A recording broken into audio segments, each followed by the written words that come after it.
Mr. Franks for 5 minutes.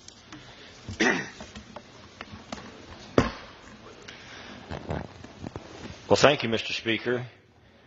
Mr. Speaker, the First Amendment of our Constitution gives us this precious freedom of speech that we so cherish in America. Contrary to the heated debate in public opinion, we are, in the United States, rarely facing the kind of persecution that necessitated this great protection.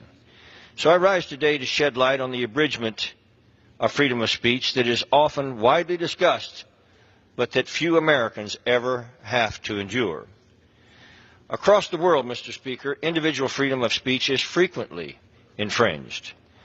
A posted critique or just sharing one's views freely on the Internet can be punishable, even by death.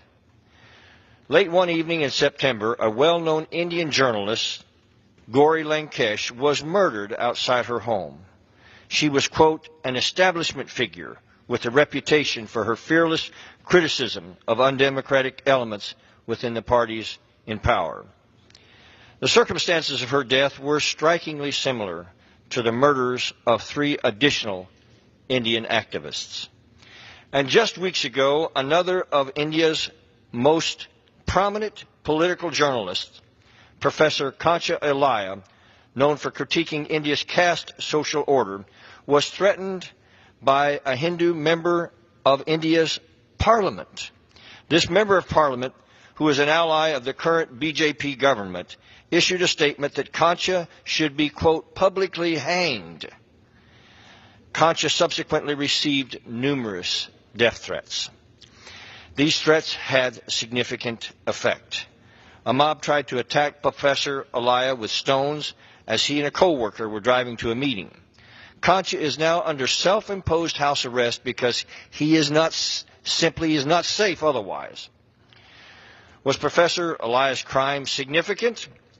Kancha was called a modern-day Dr. Ambedkar, who is known as the father of the Indian Constitution. And his crime, Professor Ilaiah's, was he was the author of Why I Am Not a Hindu. A recent translation of his 2009 book, Post-Hindu India, is what seems to have sparked the threats against him. This book was described in a polarized context of modern-day India, specifically dealing with the productivity of the Dalits and the, quote, low castes, and the seeming spiritual and monetary monopoly of the, quote, higher castes. These critiques became even more relevant in India's current agrarian crisis, the resulting farmer suicides due to hopelessness, and the massive joblessness due to the demonetization and economic slowdown. Mr. Speaker, I stand on the floor of the United States House of Representatives to state unequivocally that the United States and the entire global community is and should be deeply concerned about this threat to the life of Professor Kancha Ilaiah, one of the world's well-known intellectuals.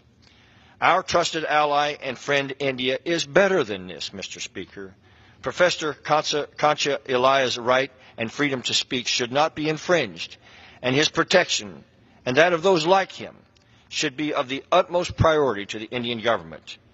Now, I'm able to express freely this viewpoint because we have freedom of speech in this United States of America, Mr. Speaker. May we remember at what cost and for what purpose we were given this priceless freedom. Thank you, Mr. Speaker. I yield back. Gentlemen,